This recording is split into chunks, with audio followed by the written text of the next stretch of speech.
Epilog. Biarkan jiwa yang merana ini pensiun. Ending volume ke-12. Singkat cerita, tepat pada video kali ini, adegan pun mulai bergeser, membawa kita meninggalkan sorotan utama sebelumnya dan perlahan memasuki sudut pandang dari para karakter lain.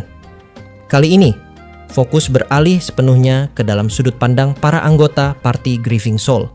Namun, sebelum Cry benar-benar dijemput oleh rekan-rekannya, dan juga sebelum Cry bisa bertemu dengan seluruh anggota partinya.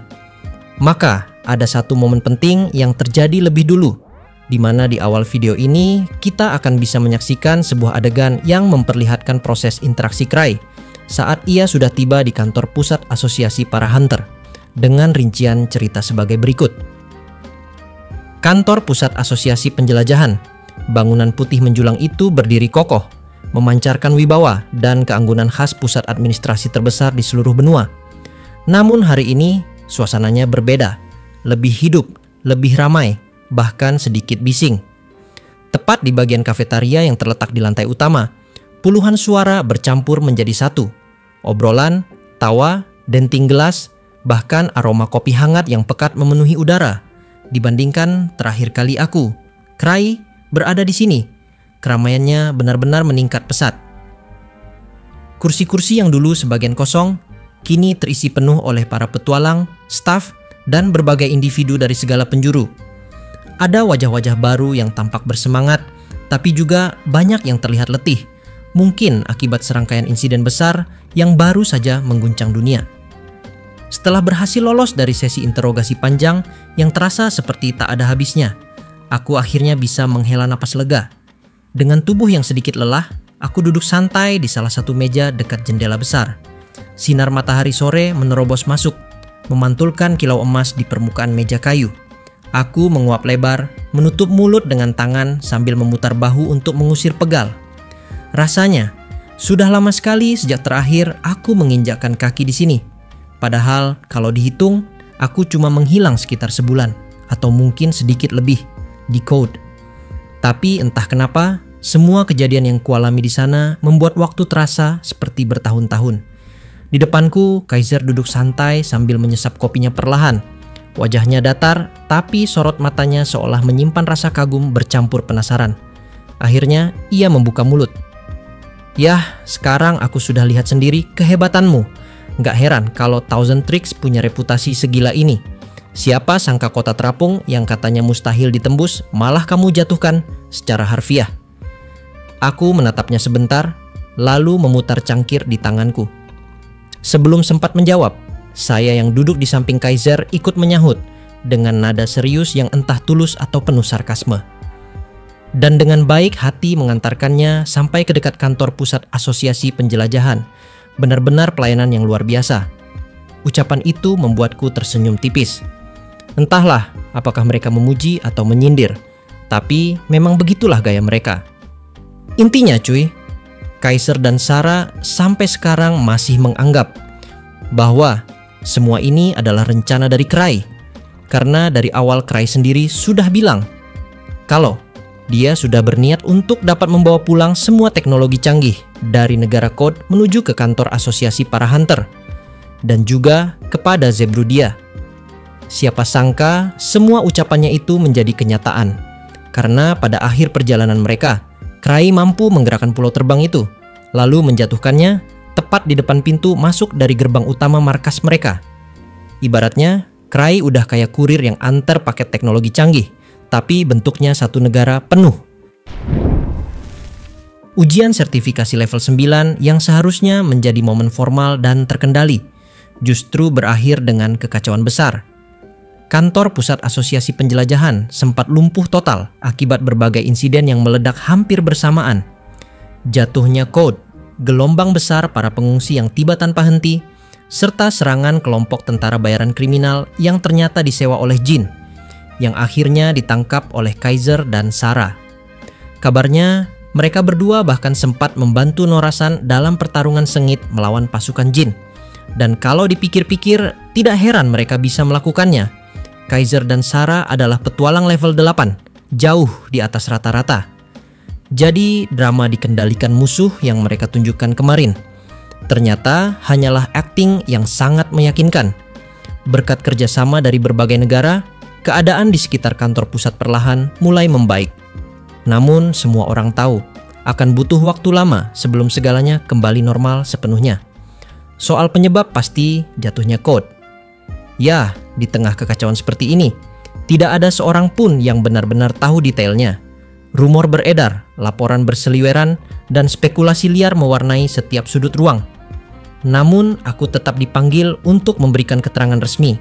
Katanya, karena aku dianggap sebagai pihak yang paling berprestasi di antara kami bertiga. Kalau kupikir-pikir lagi, tugasku sebenarnya sederhana, melindungi keluarga kerajaan Code, dan itu pun sudah kulakukan dengan sebaik mungkin, meskipun jalannya penuh dengan rintangan, pengkhianatan, dan kejadian yang tidak pernah kubayangkan sebelumnya. Iya sih, jumlah orang yang kulindungi pada akhirnya jadi jauh lebih banyak dari rencana awal, tapi itu bukan salahku. Urusan mereka setelah ini, ya sudah, biarin saja asosiasi penjelajahan yang beresin. Tapi tetap saja, kali ini aku beneran bikin masalah besar.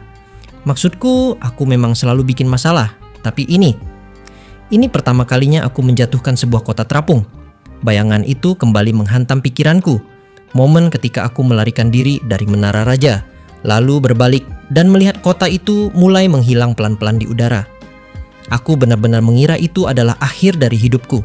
Angin dingin menerpa wajahku, suara dentingan logam dan retakan magis bergema di udara, dan seluruh tubuhku hanya bisa bergetar tanpa kendali. Namun, saat kesadaranku kembali dan aku menyadari bahwa tempat jatuhnya Code tepat di depan kantor pusat asosiasi penjelajahan, rasanya seperti mimpi buruk yang berubah menjadi kenyataan. Untungnya, dan entah bagaimana, jatuhnya Code ternyata cukup pelan. Ajaibnya, kota itu mempertahankan fitur ramah manusia hingga detik-detik terakhirnya, sehingga tidak ada satupun korban jiwa dari tragedi kemarin.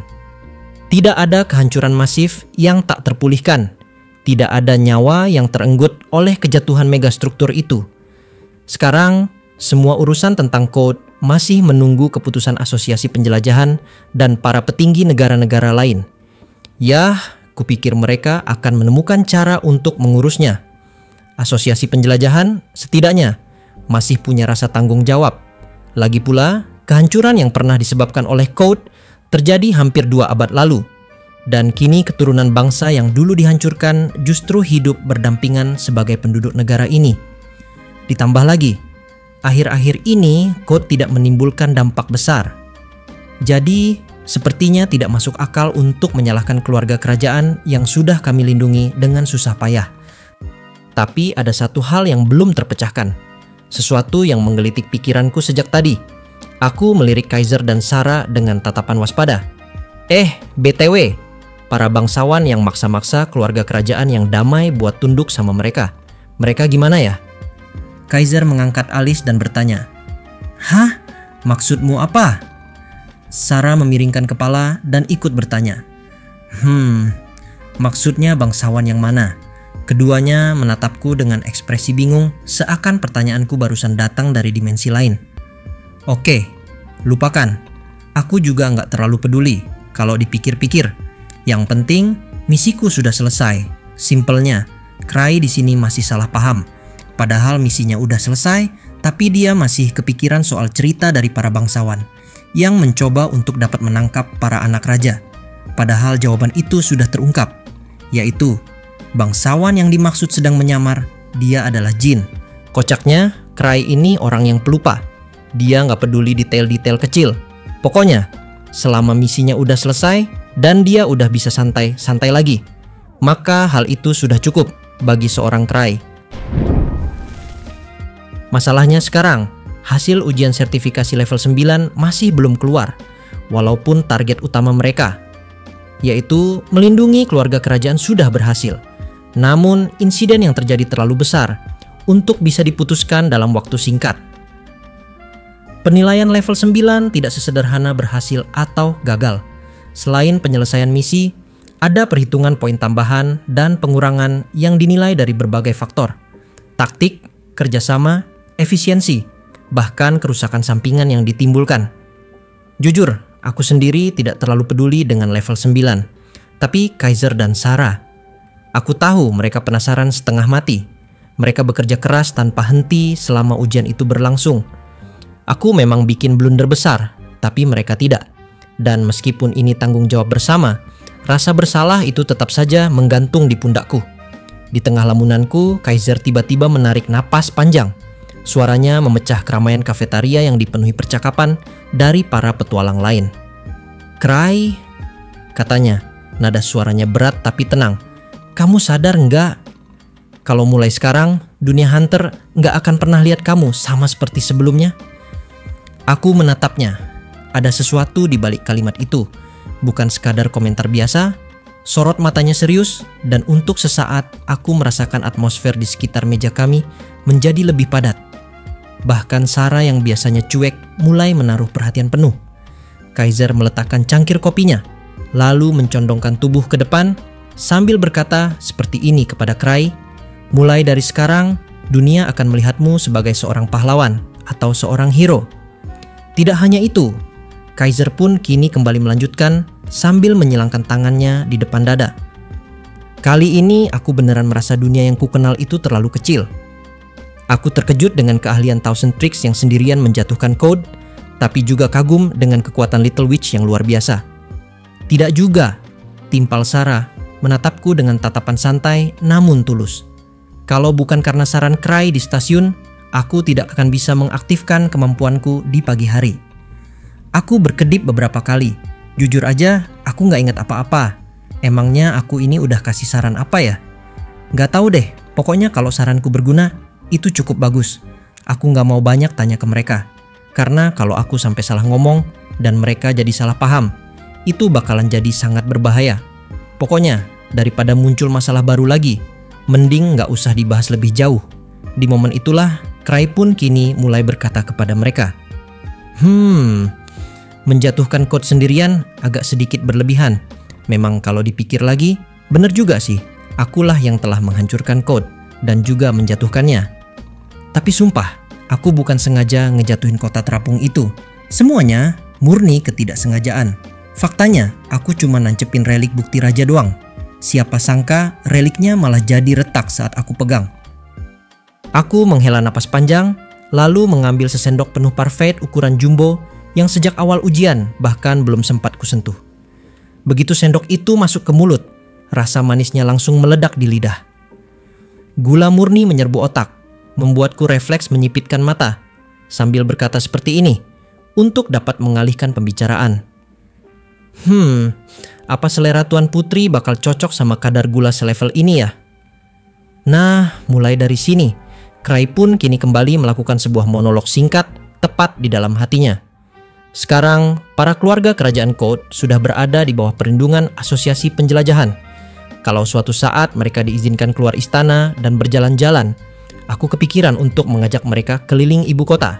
Pasti Tuan Putri yang super kepo itu bakal betah di ibu kota Zerbrudia, tempat yang penuh pasar unik, pertunjukan jalanan, dan toko-toko kecil yang menjual barang-barang aneh.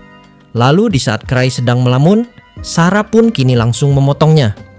"Oh iya," ujar Sarah tiba-tiba sambil menyesap teh hangatnya, "aku bakal menetap di sini sampai hasil ujian level 9 diumumkan. Kalau kamu bagaimana, Cry?" "Aku balik ke ibu kota. Udah lama banget nggak ke sana, terus juga harus bawa oleh-oleh. Lagian, soal naik ke level 9 itu, jujur aku sama sekali nggak peduli. Bahkan, aku udah niat buat mundur aja sebelum mereka memberikan pengumuman. Mengingat akhir-akhir ini aku udah bikin kekacauan terlalu gede. Mereka pun harusnya bisa setuju." "Cry," suara Kaiser terdengar sedikit berat. "Kalau kamu mundur, kami berdua akan sangat malu." Aku terkekeh kecil. Yah, kayaknya nggak juga deh. Nyatanya, kalian berdua berhasil menyelamatkan semua anggota kerajaan, plus menangkap segerombolan penjahat sampai penjara tiap negara penuh sesak. Katanya, beberapa di antara mereka adalah tokoh besar. Jadi, aku rasa, walaupun tanpa ada aku, kalian tetap bisa menang dan juga naik menjadi level 9. Mendengar ucapan dari Cry barusan, Kaiser dan juga Sarah justru malah menjadi bingung.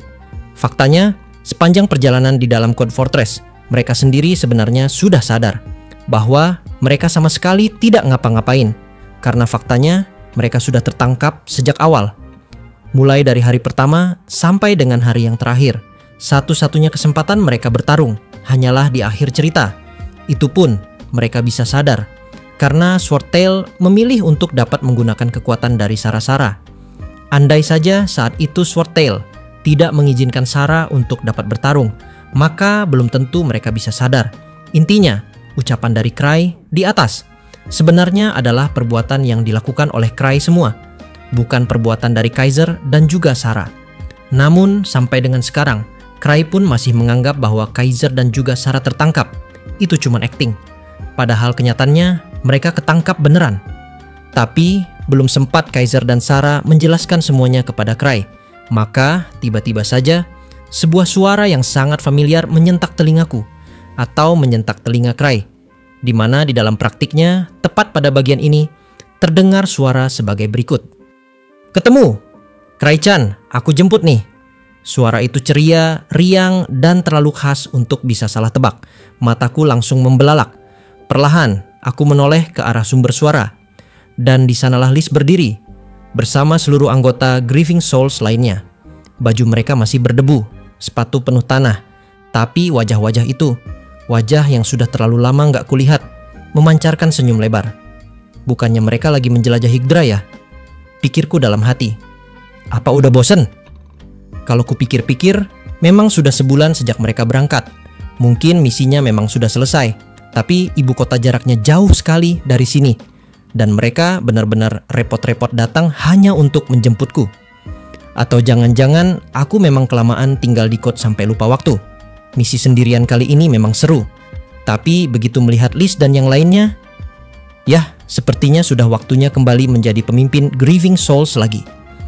Tuan Putri dan keluarganya kini aman di bawah perlindungan Asosiasi Penjelajahan. Memang agak sedih karena aku nggak sempet pamit, tapi kalau mereka masih hidup dan aku juga, pasti akan ada kesempatan untuk bertemu lagi.